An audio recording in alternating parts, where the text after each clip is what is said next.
Welcome back to Midday. We start today on the show with Jen Mears. Jen, it's great to have you on the show, first of all. Thanks for having me. Very great to have you here. Jen looks like a regular healthy person, but what you may not know is Jen has Lyme's disease. And this is a pretty serious disease, isn't it? Very, yes. It kills. How long have you had it? At least 15 years, possibly longer. Yes. And how is it that you know that's how long you've had it? I started getting really weird symptoms when I was young that I knew wasn't normal, like flu-like symptoms that never went away, tremors, trouble swallowing, stuff that I knew wasn't normal. And I went to like every doctor in town, and everybody told me I was fine, but I knew something was wrong. So you went through a period of years where you were tested for various illnesses, but none of them came back as such. Yeah. And then what finally led to the diagnosis? I started doing some research. I had so many symptoms that it just wasn't lining up with any of my diagnosis. I knew that it wasn't enough. So I finally came across Lyme disease, and there was over 300 symptoms, and it covered all of my symptoms.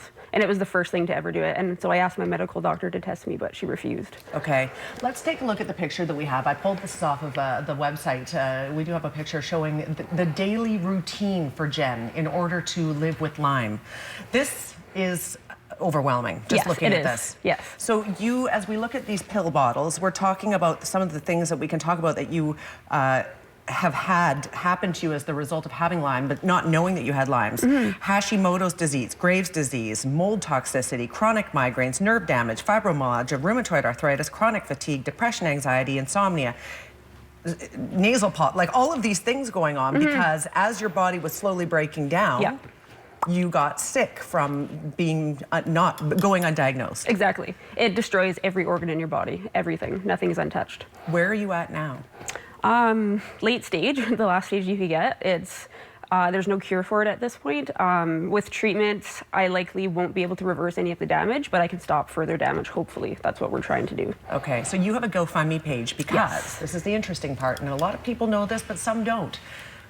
Lyme's disease is not covered under our healthcare plan. No, and no that coverage. is interesting because we are seeing now, in 2015, for example, there was over 900 cases of Lyme's disease diagnosed in our country.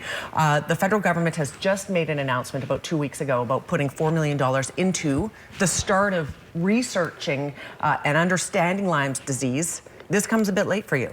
Yeah, too late. And the problem with this is it's a good start, but it doesn't help any of us that have late-stage Lyme disease. It does nothing for us. It's basically saying we're going to start. We're opening the book and we're going to start the first chapter, but you're already at chapter 12 in your story. Yeah, it doesn't do anything for us. Still, doctors won't recognize it for us. There's still no coverage. Nothing's changed for anybody like me. How much does it cost for you to get your treatments every month? It's $1,500 a month. So it's all those pills that you saw plus an IV of antibiotics. And that is helping to keep your symptoms at bay, even though you have all of these Not things. even. I haven't had any change. I've had treatment for a year and a half now, and there's been no relief in symptoms yet. What are your worst symptoms? Tremors, all my neurological symptoms, like sometimes I don't know who I am. I have trouble walking, talking, swallowing. I can't really drive because I'll forget where I'm going. I don't remember like how much pressure to put on the gas, little stuff like that. Like that's crazy. Yeah. So your life has been compromised. Your whole adult life has been compromised. Yeah, I've had no life in my 20s. Yeah. So you started this GoFundMe page because you are trying to get enough money to cover the cost of your treatment. Yes, it's completely unaffordable. I wouldn't have been able to do it. Yes. I've been so lucky to have this. Yeah. Yes. And so what will this treatment do if you keep taking it? It will stave off getting worse. Is that right? That's the hope. We don't know that will happen because I'm so late stage now. It's something you really have to catch within the first couple weeks, and you have a good chance of getting rid of it. But at this point, it still could continue causing more damage. It's just we're hoping that it will help stop it. Right.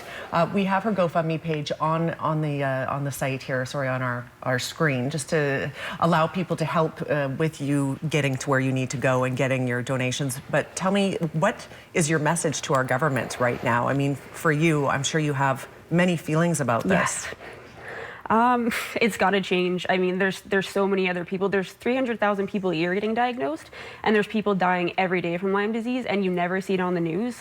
Something has to change. It has to start somewhere, and if they're not going to help us, I'm going to start. That's why I'm trying to help people, because if doctors won't help us, we got to do something about it. It doesn't seem to me a lot of people with Lyme's disease speak out. Yeah, well, lots of them do, but nobody will cover it. That's the problem. There is lots of people behind the scenes in Parliament and doing lots of stuff, but no news places will cover it. Right. I hope that you get the treatment that you need. Thank you. Yeah, you know what? Again, you look like you're a healthy, normal Yes. young woman, and it's saddened to know that you're dealing with all of these sicknesses. Yeah, it's right? very overwhelming. Yeah. If you would like to help Jen, to help her afford the treatment that is not covered by our healthcare system, you can certainly go to the GoFundMe page that is on the screen, as well as canlyme.com if you'd like to learn a little bit more about Lyme disease, where we're at with our coverage, why the federal government has waited this long to really get on board and get behind this and support people who have been diagnosed in our country. We're back after a quick break. Stay with us.